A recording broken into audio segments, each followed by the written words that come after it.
Olá pessoal, tudo bem com vocês? Eu sou Letícia Bento e sejam bem-vindos ao episódio 31 de mais um Kids Talks Podcast. Lembrando que o nosso principal objetivo é trazer personalidades do segmento de negócios, educação, ciências e artes com o intuito de inspirar sua trajetória de vida. Hoje temos a honra de receber José Jorge do Nascimento Júnior, presidente executivo da Eletros, Associação Nacional dos Fabricantes de Produtos Eletroeletrônicos, com o tema Formação Econômica do Amazonas e as matrizes econômicas, emprego, inovação e o futuro. Bem-vindo ao Kids Talk, José Jorge. Obrigada por ter aceitado o nosso convite para este bate-papo. Tudo bem, Letícia? Obrigado pelo convite. Um alô especial a todos os seus internautas aí que nos acompanham. É um prazerzaço estar aqui contigo. Muito obrigado pelo convite. Agradecemos aos nossos patrocinadores. Fátia FB Andrade, soluções em geologia e meio ambiente. Fatiari, quem experimenta prefere Fatiari. G-Capital, um jeito simples e descomplicado de investir. E Colégio Santa Doroteia, há 113 anos educando gerações. José Jorge do Nascimento Júnior, bacharel em administração pela UFAM, Universidade Federal do Amazonas, presidente executivo da Eletros, Associação Nacional dos Fabricantes de Produtos Eletroeletrônicos, desde 2018. Foi secretário de Estado de Planejamento, Desenvolvimento, Ciência e Tecnologia e Inovação também do Amazonas, 2017. Foi coordenador geral de acompanhamento de projetos industriais da Superintendência da Zona Franca na Superintendência da Zona Franca, autarquia vinculada ao Ministério do Desenvolvimento, Indústria e Comércio, de Manaus 2011 a 2016. José Jorge, o Kids Talks tem uma pergunta que fazemos a todos os nossos convidados, que é a seguinte: todo adulto já foi criança e toda criança já teve um sonho enquanto ela crescia. O que o Jorginho queria ser quando ele crescesse? Letícia, eu acho que toda criança pensa sempre em coisas de mais aventura, né? Eu, quando era criança, eu tinha vontade de ser piloto de avião. Sempre me instigou muito entender como é que funcionava aquilo, e depois que comecei a viajar com a minha família, né? Era uma coisa que eu tinha muita vontade, que era pilotar, comandar aqueles aviões, aquelas aeronaves. Era uma coisa que me instigava muito. Então, o que eu pensava muito quando criança era ser piloto de avião. Como você iniciou sua carreira e quais foram os marcos principais que o levaram a se tornar presidente executivo da Eletros? Olha, uma longa trajetória, né? Eu sou formado em administração, como você falou, pela Universidade Federal do Amazonas, onde inclusive tive vários amigos, tive uma experiência muito boa, dentre eles o seu pai, o Ney. Tenho um carinho muito grande por ele, inclusive. E na época da faculdade eu era um dos poucos alunos que dizia que queria ir para a iniciativa pública, queria ir para o poder público, quase todo mundo querendo ir para a iniciativa privada. Eu empreender ou trabalhar em alguma empresa do distrito ou da área de comércio, e eu sempre dizendo que queria ir para a área pública, e eu tive essa oportunidade. Tive uma experiência no serviço privado, na iniciativa privada, melhor dizendo, mas logo em seguida fui para o serviço público, onde trabalhei durante mais ou menos uns 13 anos na Superintendência da Zona Franca de Manaus, na SUFRAMA. Lá trabalhei na área, meu primeiro setor foi no gabinete da superintendência. Na época, a superintendente era Flávia Grosso, ela que me contratou, né, através de um amigo em comum que nos indicou, o senhor Carlos Braga, e eu tive a oportunidade de entrar na SUFRAMA. Depois trabalhei na área de comunicação, no setor de comunicação. O administrador, ele é que é a minha formação, ele é um grande coringa, né? Ele tem a possibilidade de trabalhar em vários ramos, em vários setores, né? E eu procurei aproveitar ao máximo isso. Fui da comunicação, depois fui planejamento, onde fiquei bastante tempo. Logo em seguida fui para a área de promoção comercial, onde ele era o responsável por toda a atração de negócios, recepção de missões internacionais e nacionais para conhecer a Zona Franca de Manaus, como também a gente ia para outros países, para outros estados, para promover a Zona Franca de Manaus. Fui da área agropecuária também e, por fim, acabei trabalhando ali, me dedicando na área industrial, onde trabalhei com políticas públicas industriais, os processos produtivos básicos, a construção de políticas públicas e a própria fiscalização do cumprimento das contrapartidas obrigatórias da Zona Franca de Manaus, né, dos PPBs. Logo depois, recebi o convite do governador José Mello para ser secretário de Estado de Planejamento e Desenvolvimento, por indicação também da própria Federação das Indústrias, do superintendente, do presidente Antônio Silva, do então secretário de Planejamento Tomás Nogueira, que eu tenho também um carinho, uma admiração, uma gratidão muito grande ao Tomás por conta disso daí, mas o professor José Mello confiou no meu trabalho e me convidou para ser secretário de Planejamento, e ali a gente conseguiu desenvolver também uma atuação, um trabalho bem legal. Depois o governador Davi Almeida assumiu o governo, eu continuei, me convidou para continuar na secretaria, e também o governador Amazonino Mendes. Então, fui secretário de Estado de 3 governadores. E logo depois, fui convidado para participar do processo de escolha do novo presidente executivo da Eletro, onde eu acabei sendo escolhido. Foi ali no início de 2018. Eu já estava na Assembleia Legislativa, que o deputado Davi Almeida me convidou para ser diretor do setor do Centro de Cooperação do Interior. Toda essa experiência, né, de desenvolvimento regional, toda essa experiência de interiorização do desenvolvimento. Eu conheço boa parte do interior do estado do Amazonas. O deputado Davi Almeida, que era presidente da Assembleia, me convidou para liderar ali o Centro de Cooperação Técnica do Interior, o SECOT, e logo depois eu fui convidado para participar desse processo de seleção da Eletro, e eu acabei logrando êxito aí de ser escolhido dentre 10 candidatos, uma escolha nacional. Eu acabei sendo escolhido para ocupar o cargo e estou aqui desde 2018. Completo 6 anos à frente da Eletros, agora, no começo de junho, com muito orgulho, que é uma associação importante, uma associação nacional, que tem uma atuação muito grande em Manaus, porque das 34 empresas que são associadas, Letícia, 20 estão instaladas em Manaus. Nós temos empresas instaladas no Ceará, Pernambuco, na Bahia, em todo o sul do país, no sudeste do país, no Mato Grosso, mas em Manaus nós temos uma representação muito grande. Das 34 empresas, 20 estão em Manaus. A sede fica aqui em São Paulo, então eu fico revezando, eu continuo morando em Manaus também, mas fico me dividindo aí em São Paulo, Brasília, Manaus, esses outros estados que eu acabei de comentar. E foi assim que eu cheguei aqui na Eletros. Nossa, mas que legal, Jorge. Agora, quais foram os principais desafios ao longo dessa trajetória? Foram muitos os desafios, né? O mundo muda a todo momento, essa parte de própria iniciativa pública, serviço público, iniciativa privada, ela é todo tempo, Letícia, de muita mudança. Eu acho que a minha capacidade de me adaptar a essas mudanças é que acabou me ajudando muito. Eu acho que o entender qual é o papel, o meu papel, qual é o papel de cada integrante, qual é o papel do empresário, qual é o papel do gestor público, qual é o papel do investidor, do trabalhador, da fábrica. Isso tudo me ajudou a superar todos os desafios. Eu saio de uma atuação local, né, focado na Zona Franca de Manaus, que é um outro país, que é um outro mundo, com outras regras, com um dinamismo totalmente diferente, e parto também para uma atuação nacional, né? Onde a gente precisa também entender a política e os interesses de outros segmentos do setor eletroeletrônico.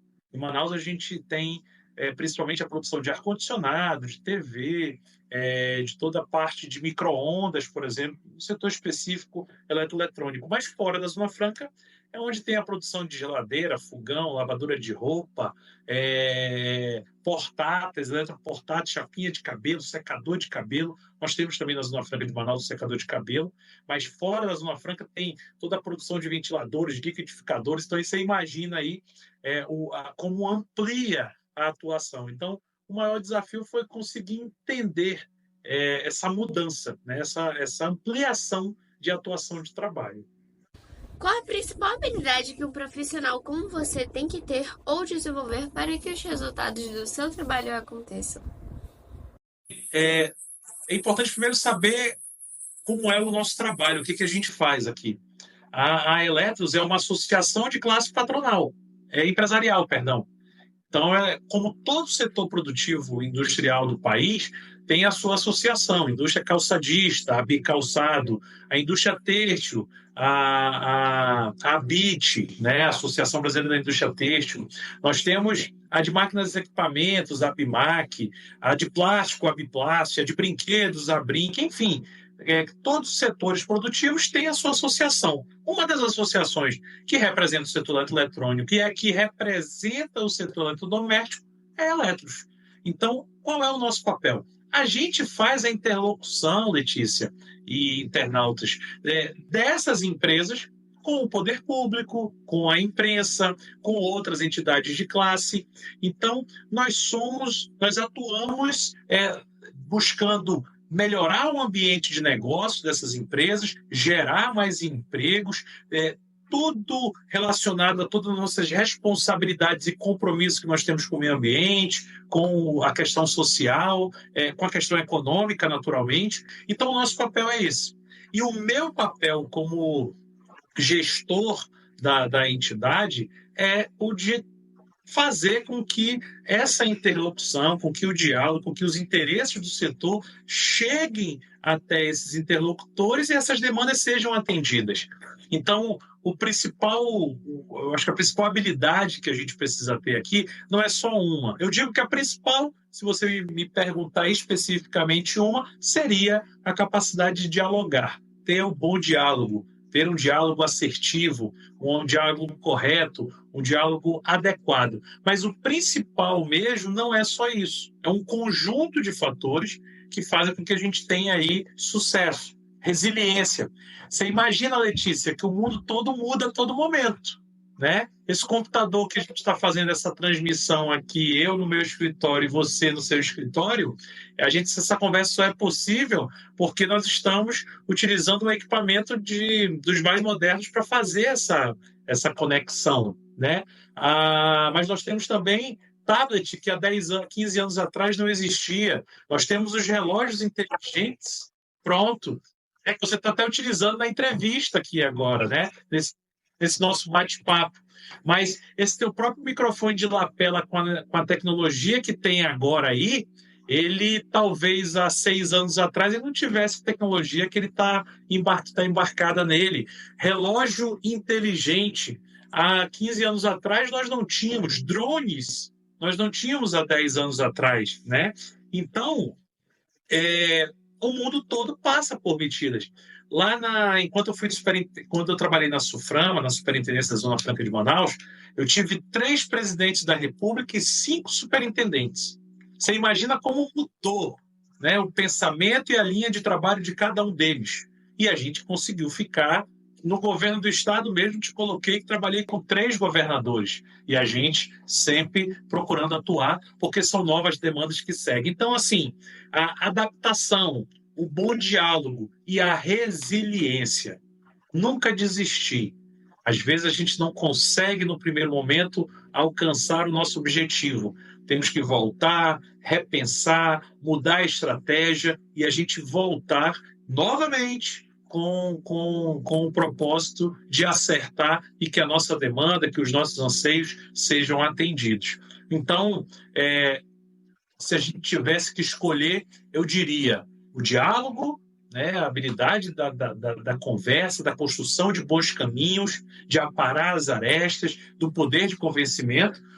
Isso daí tudo com capacidade técnica também, né? O segundo, esse ponto de entender qual o ambiente que você está. E o terceiro, a gente ter a resiliência, a gente nunca desistir, estar ali sempre buscando alcançar o nosso objetivo. Sua formação foi focada na indústria da ZFM. Fala pra gente o que é a Zona Franca de Manaus e como ela impacta a economia do Amazonas. Muito legal a sua pergunta, porque poucas pessoas sabem, né, o que é a Zona Franca de Manaus de fato. Eu costumo dizer o seguinte, eu dou dois exemplos, tá? O primeiro é o mundo todo, todos os estados, todas as cidades, todos os países, eles querem que a sua população ela seja atendida com as suas necessidades, que tenha arrecadação de seus impostos através de uma matriz econômica que agregue geração de emprego de qualidade, que tenha ali uma indústria de ponta com processo de fabricação dos mais modernos, que entregue produtos dos mais modernos, produtos eficientes no consumo de água e de energia, né? Uma atenção especial ao meio ambiente, que também tenha investimento em pesquisa e desenvolvimento, que agregue, que fomente outros setores como o comércio e o serviço, e tudo isso daí num compromisso real com o meio ambiente. Tudo isso, Letícia, tem na Zona Franca de Manaus. A Zona Franca de Manaus é o mais bem-sucedido modelo de desenvolvimento regional do Brasil. Você mora no meio do polo industrial de Manaus. Você mora no patrimônio ambiental mais cobiçado do mundo, que é a floresta amazônica. Nós nascemos nesse patrimônio ambiental mundial. E você o seu escritório, onde você está fazendo agora essa transmissão, ela fica dentro do Polo Industrial de Manaus, que é a base principal hoje. Então, o mundo todo ele quer uma matriz econômica que a Zona Franca oferece. Tecnologia de ponta, processo de fabricação dos mais modernos, que entregam produtos mais modernos, que geram empregos de qualidade. A Zona Franca de Manaus, o Polo Industrial de Manaus, gera cerca de 115 mil empregos diretos, 500 mil empregos de forma indireta, direta e indireta. Isso, uma cidade de 2 milhões e 200 mil habitantes, é muita coisa, né? Com investimento em pesquisa e desenvolvimento e tudo isso com responsabilidade ambiental. Tudo isso daí é a Zona Franca de Manaus, Letícia. Pode explicar pra gente qual é a diferença entre o emprego direto e indireto? Muito bom. Emprego direto é aquele que que a indústria, que a empresa contrata de forma direta. Por exemplo, eu sou contratado da Eletros, eu sou funcionário da Eletros. Eu tenho uma secretária aqui que ela também, nossa secretária executiva, ela também é funcionária da Eletros. E nós temos diretores que são os diretores daqui da Eletros, os analistas técnicos também, eles são contratados da Eletros, ou seja, são funcionários, são empregados de forma direta. Mas, imagine você que eu também tenho aqui na nossa sede uma portaria que tem um vigilante. Ele não é funcionário da Eletros, ele é funcionário de uma empresa de vigilância que é contratada pela Eletros. Mas aquele porteiro, aquele vigilante só trabalha porque eu existo. Então, imagine você agora numa indústria. Você tem lá os trabalhadores da fábrica, você tem os gerentes, diretores, o pessoal de linha de produção, mas nós temos uma pessoa na portaria. Geralmente, aquele vigilante da portaria ele não é funcionário da indústria, ele é funcionário de uma empresa que presta serviço de segurança, de vigilância para a indústria. O funcionário da linha de produção, por exemplo, ele é o funcionário empregado direto. O lá da portaria, ele é considerado um emprego indireto. Por quê? Ele só está empregado porque existe a indústria que contratou a empresa que ele trabalha para que ele trabalhasse ali naquele local. Entendeu? Então, às vezes o cozinheiro de uma fábrica ele é indireto, o vigilante é indireto, o motorista do ônibus ou da van que leva e traz funcionários, às vezes ele é indireto. Então, 500 mil pessoas trabalham em Manaus graças ao polo industrial de Manaus, de forma direta ou indireta. Tá? Mas enfim, vamos para a pergunta 9. Vamos lá. Sua atuação tem mais o perfil de funcionário de empresa privada ou de servidor público? Olha, eu lhe pergunto isso porque parece que não é algo único. Parece ter um perfil meio híbrido, digamos assim. É isso? Você acertou, é mais ou menos híbrido, sim. E porque, na verdade, o foco principal, a base, eu sou funcionário de uma associação de interesse privado, direito privado. Nós não visamos o lucro, né? Mas é direito privado. Ao mesmo tempo que, para eu atuar, eu tenho uma relação direta com o poder público.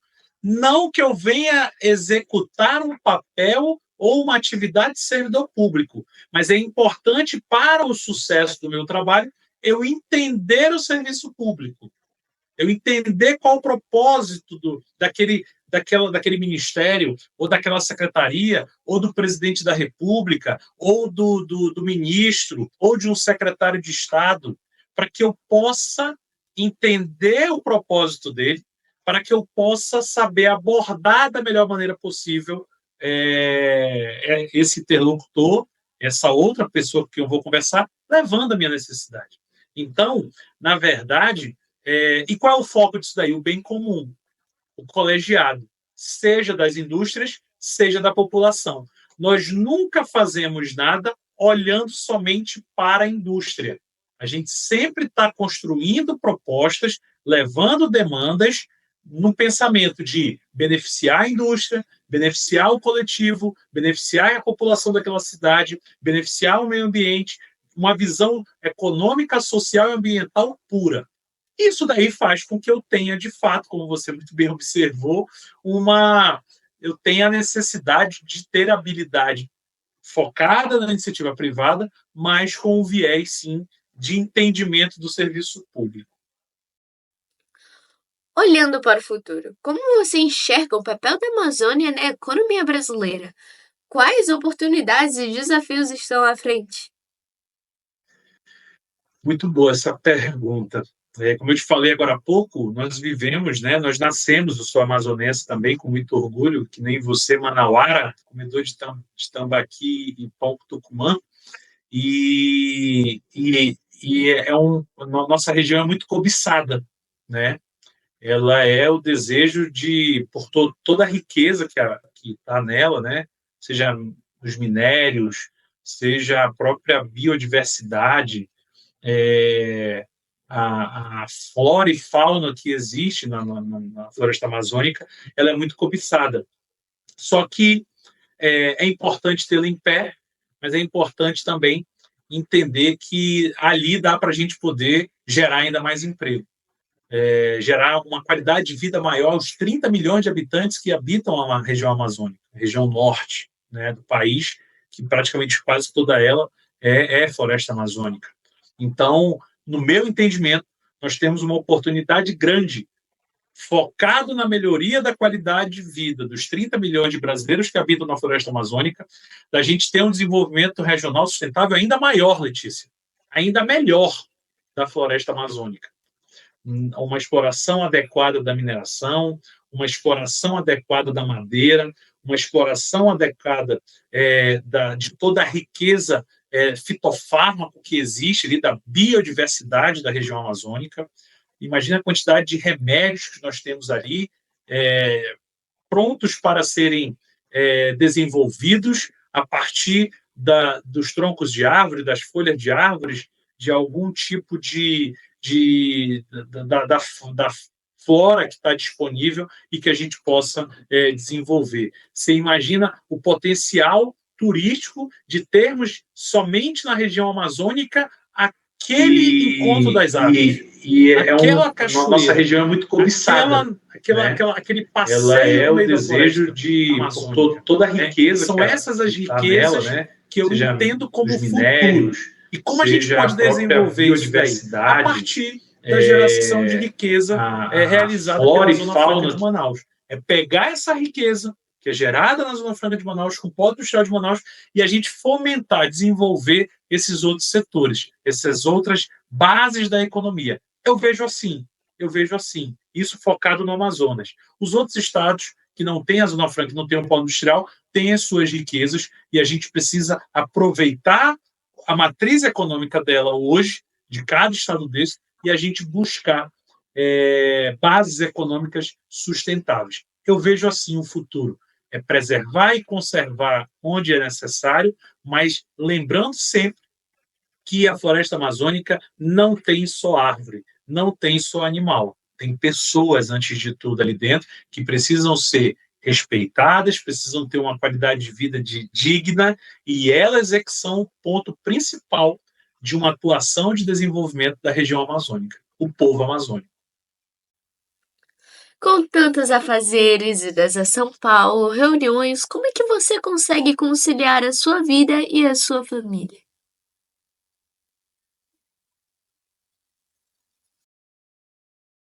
É um desafio diário. É um desafio diário. Eu sou um cara muito família, sou um cara apaixonado pela minha família e que tenho eles como prioridade absoluta. Mas a rotina de trabalho realmente ela é muito intensa. E eu sei que eu tenho que aproveitar esse momento que tenho saúde, energia, que posso colaborar com o meu país, né? Eu procuro atuar também. E é um grande desafio diário. Eu procuro me virar nos 30, não nos 30 segundos, mas nos 30 lugares ou 30 mil lugares que eu preciso estar.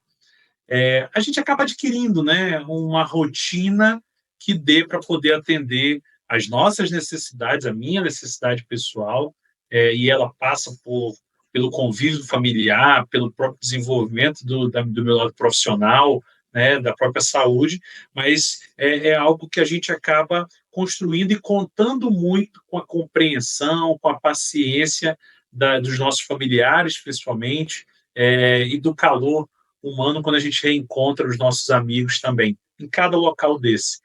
É distribuir, procurar compreender, estabelecer rotinas e contar muito, muito, muito, muito com a compreensão das pessoas que a gente ama e que nos ama. Sem isso daí, a gente não consegue atender nem o que a gente, nem o conforto do nosso coração, nem servir de colo para aquelas pessoas que amam a gente, que a gente ama. Bom, agora eu vou fazer uma pergunta minha. Bom, eu ouço muito falar sobre o PIB. Se eu poderia explicar o que é isso? PIB é o Produto Interno Bruto. É tudo aquilo que circula na economia de um determinado local. Seja uma cidade, seja um bairro, seja uma cidade, seja um estado, um país. São todas as riquezas. É aquele sanduíche que você vai comprar numa rede de lanchonete ou na lanchonete da sua esquina. É aquele pão com tucumã que eu e você adoramos, né? Você não vai me decepcionar com uma grande manauara, não vai me dizer que não gosta Principalmente de a pão com tapioca. tucumã. Tapioca Né? com tucumã. Quando você compra isso daí, você está fazendo com que o PIB exista. Tapioca com tucumã. Quando você compra isso daí, você está fazendo com que o PIB exista. Porque você vai comprar o pão com tucumã e alguém precisou fazer o pão. O padeiro que precisou fazer o pão, ele comprou a farinha, comprou os ovos, comprou o leite. E ele também está fazendo a economia circular. E aí também tem aquele que está prestando o serviço de fazer o sanduíche para você e te entregar, se você pedir pelo delivery. Então, aquele entregador é a área de serviço. Então, tudo relacionado à economia, ao que gira no mercado, é o PIB. O PIB grande, um PIB forte, é quando tem muita movimentação econômica. Quando todos esses atores, comércio, indústria, serviço, ele está funcionando. O agro, lá na base. Então, quando tudo isso daí está girando, quando está funcionando, ele gera uma riqueza, e essa riqueza, no consolidado dela, é o produto interno bruto, é o PIB, ou seja, é a força da economia de determinado local. Ah, consegui entender. Agora, uma curiosidade, o PIB do Amazonas é alto? Sim, o PIB do Amazonas e o PIB da cidade de Manaus são dos mais altos do país. Salvo engano, Manaus tem o quinto maior PIB das capitais, né, do país, e o Amazonas é o sétimo maior PIB.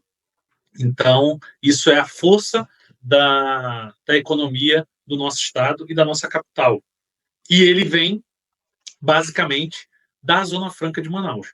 Mais ou menos 80% da economia do Amazonas é baseado no polo industrial de Manaus. E o polo industrial só existe por conta dos incentivos fiscais da Zona Franca de Manaus. Então, se temos esse PIB relevante no país, é graças à Zona Franca de Manaus. As empresas, 450 empresas aproximadamente, que estão instaladas na cidade de Manaus, que geram esses empregos todos, que geram essa riqueza toda. O PIB é tão grande, a riqueza é tão grande da nossa cidade, do nosso estado, que o Amazonas é um dos 7 estados superavitários no que diz respeito na relação de arrecadação e repasse. O que acontece? Deixa eu ver se eu consigo traduzir de uma forma mais simples. Todos os estados eles arrecadam impostos. A União, o governo federal, também arrecada imposto. E os estados, quando arrecadam seus impostos, eles também fazem repasse para os municípios. A União, quando arrecada seus impostos, ela faz repasses, ela distribui esses impostos, parte dele, para os estados. O Amazonas, só são 7 estados no Brasil que arrecadam mais imposto do que tem de repasse da União. Os outros estados arrecadam menos imposto do que tem de repasse. O Amazonas é um dos 7 estados, graças ao polo industrial de Manaus, principalmente ao polo industrial de Manaus. Temos uma atuação forte do comércio e do serviço, mas 80% da economia do estado é baseado no polo industrial de Manaus. O que isso quer dizer? Nosso PIB é tão forte, a gente é superavitário, que, por exemplo, o governo arrecada muito mais do que repassa. Então, num exemplo, se a gente arrecada R$10, o governo federal entrega 7 para o Amazonas. Ficam 3 na mão do Estado. E esses 3 é que ele vai distribuir para outros estados. Então, por exemplo, a gente está passando por um momento dramático, uma catástrofe, uma tragédia que aconteceu no Rio Grande do Sul. Talvez uma ponte que esteja sendo construída pelo governo federal em Porto Alegre ou nas cidades que foram afetadas, ela esteja sendo construída com recursos arrecadados no polo industrial de Manaus, com o trabalho dos amazonenses, dos manauaras. Se a gente for construir, ou se o governo federal estiver construindo uma escola no interior, por exemplo, de São Paulo, e for uma escola com recursos federais, talvez essa escola esteja sendo construída também com recursos que foram arrecadados no polo industrial de Manaus, com o suor dos amazonenses, dos manauaras. A mesma coisa pode estar acontecendo com uma indústria de beneficiamento de frutas no interior do Ceará. Ele também se foi com recurso da União, pode estar sendo utilizado com recursos do Polo Industrial de Manaus, com recursos gerados pelos manauaras. Então, nós temos uma importância muito grande, o PIB é grande, relativamente ele é grande, e tem a contribuição do Amazonas para todo o Brasil, que a gente chama de Pacto Federativo. Nossa, que legal! Agora vamos para o nosso quadro. Bom, o meu quadro favorito de todos, a Hora da Caneca. Um oferecimento Olha Caneca, a lembrança perfeita para o seu cliente ou convidado. Se a sua empresa ou o seu evento precisar de uma caneca linda como essa, fale com o pessoal da Olha Caneca, QR Code no canto do vídeo. Roda a vinheta!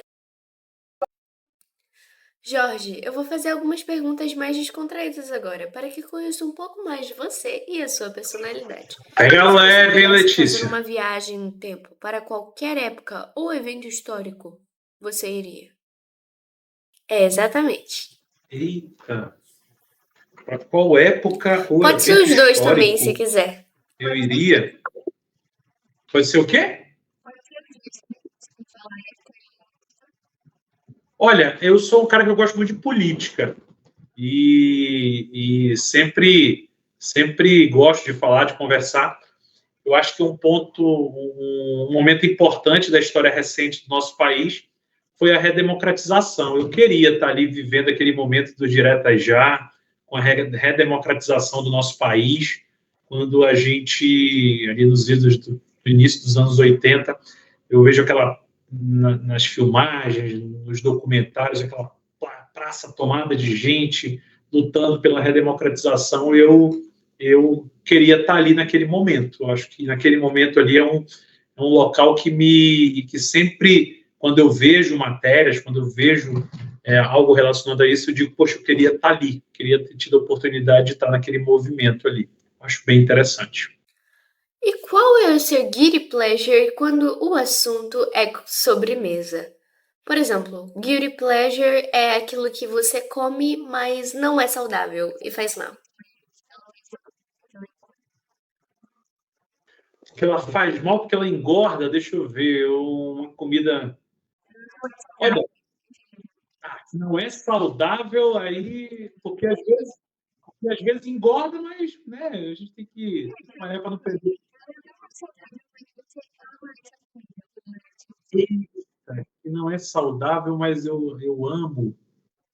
Olha, eu sou um cara que costumo comer, meu paladar, minha paixão gastronômica é muito relacionada à nossa culinária da região norte, né, do Amazonas, de Manaus.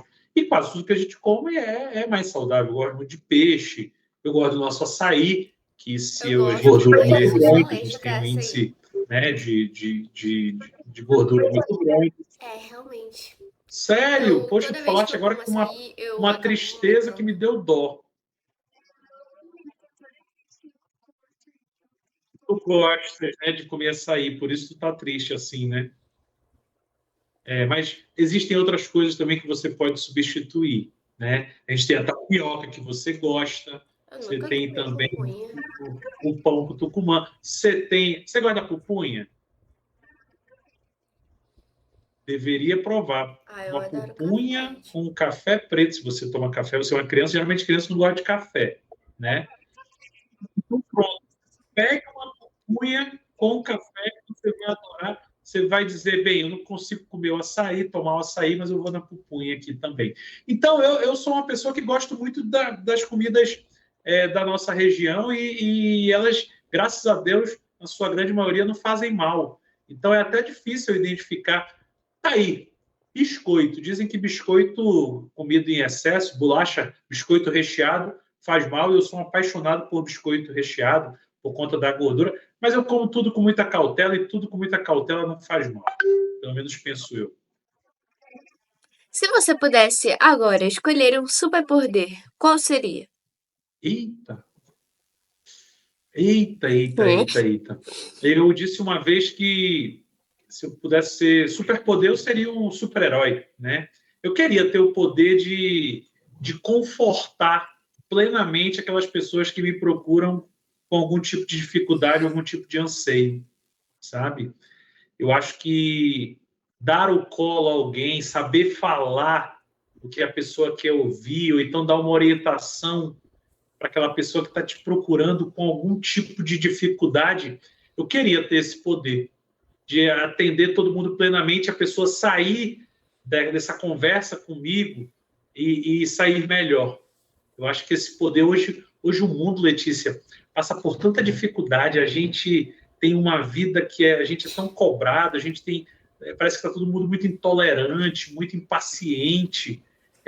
Parece que a gente está vivendo um momento de relação pessoal tão difícil que se eu tivesse o poder de fazer com que as pessoas que me procurassem pedindo algum tipo de ajuda eu pudesse confortar e atendê-las, eu acho que isso daí seria. Eu ia me considerar um super-herói, entendeu? Em poder estar ajudando essas pessoas. Esse é um superpoder que eu acho que eu gostaria de ter. Agora, se tivesse que montar uma playlist para um churrasco, quais músicas não poderiam faltar? Pode ser estilo musical, do que uma música específica. Pode. Olha, eu gosto muito de três Facinho. estilos musicais. Eu sou bem eclético. Mas não falta na minha playlist um bom samba, um bom sambinha, um pagode, um bom forró, né? Um Sim, forrozinho é claro. sempre muito bom, e o meu boi bumbá. Apesar de eu ser garantido, apaixonado pelo. Eu quero tique-tique-tique, tá. Bate Eu também forte o gosto de ouvir tambor. aquelas toadas antológicas do Garantido, do Caprichoso. São os estilos musicais que não faltam na minha playlist. É uma festa boa. Agora, se você fosse escrever um livro, qual seria o gênero? Romance, ficção, suspense? Seria que tratasse de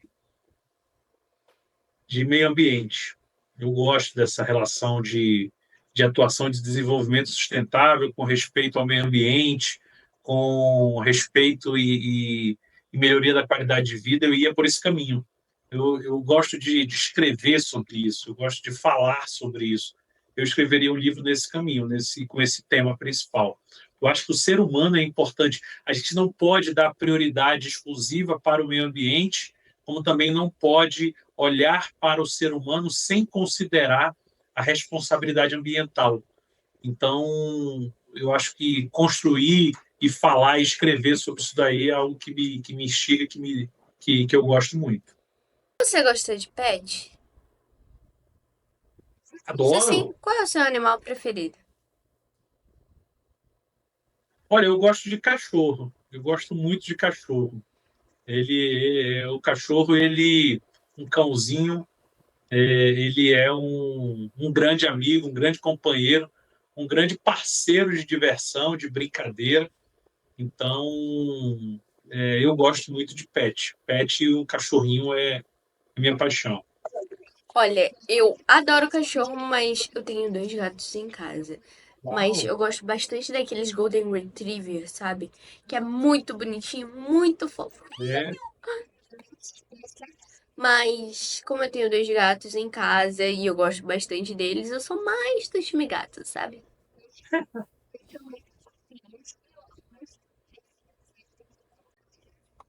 Nossa muito bom. entrevista já chegou ao fim, infelizmente. Já?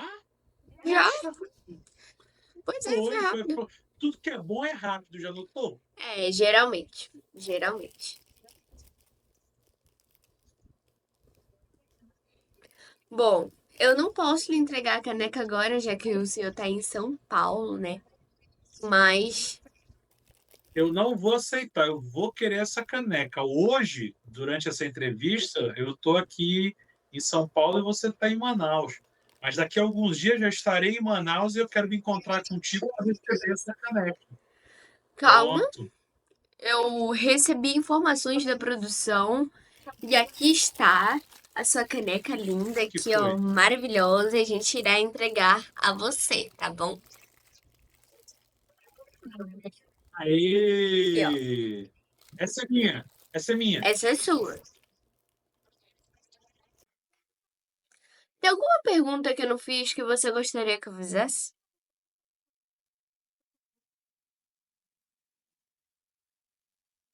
Não, acho que você foi plena aí nas perguntas e perguntas inteligentes, legais. Eu gostei muito. Eu acho que você contemplou tudo que eu acho que eu poderia colaborar aí com esse nosso Qual é a mensagem bate-papo. final que você gostaria de deixar para o nosso público? Primeiro, não parem de acompanhar o Kids Ai, Talks, né? obrigada de Primeira novo. coisa. Vamos continuar sempre aqui dando audiência e prestigiando o programa, a série que eu acho muito legal. Eu sou um fanzaço e uma pessoa que acompanho sempre. E eu acho que é isso. Eu acho que a mensagem geral é que a gente possa trabalhar, acordar todo dia nesse mundo complicado que a gente vive hoje, mas com propósito, propósito do bem, propósito de ajudar, de colaborar, de fazer com que a gente tenha uma vida melhor, uma qualidade de vida melhor, que os nossos familiares, as pessoas que a gente ama, possam ter orgulho da gente, possam ter uma vida é, fácil nunca é, mas uma vida que realmente a gente possa conquistar o que a gente deseja e poder conviver em paz e harmonia dentro do possível com as pessoas que convivem com a gente, que estão ao nosso redor. Eu acho que esse é o principal e não é utopia. Para muita gente, talvez o que eu esteja falando seja utopia, seja alguma coisa impossível de se realizar, de se concretizar, mas eu não penso assim. Eu penso que há possibilidade, sim, da gente ter um ambiente ainda melhor. Em... Ok. Peraí. Voltou. Em quais Pronto. redes sociais as pessoas podem encontrar você e o seu trabalho? Eu estou em todas as redes sociais, Instagram, no X, né, antigo Twitter, no LinkedIn também, Facebook. Pelo Instagram é José Jorge JR. José Jorge JR. Por lá. E de lá dá para seguir pelas outras a partir do Instagram. Bom, obrigada mais uma vez, Jorge, por ter vindo e disponibilizado o seu tempo para o nosso podcast. Vamos terminando por aqui depois desse bate-papo super legal. Lembrando, se você gostou, já curta, compartilhe para aquele seu grupo que gosta de Amazônia, empreendedorismos e negócios. Já comente e indique para seus amigos. Agradecemos aos nossos patrocinadores. FB Andrade, soluções em geologia e meio ambiente. Fatiari, quem experimenta prefere Fatiari. G Capital, um jeito simples e descomplicado de investir. E Colégio Santa Doroteia, há 113 anos, educando gerações. Eu sou Letícia Bento e obrigada por ter ficado comigo até o final. Até o próximo episódio e tchau!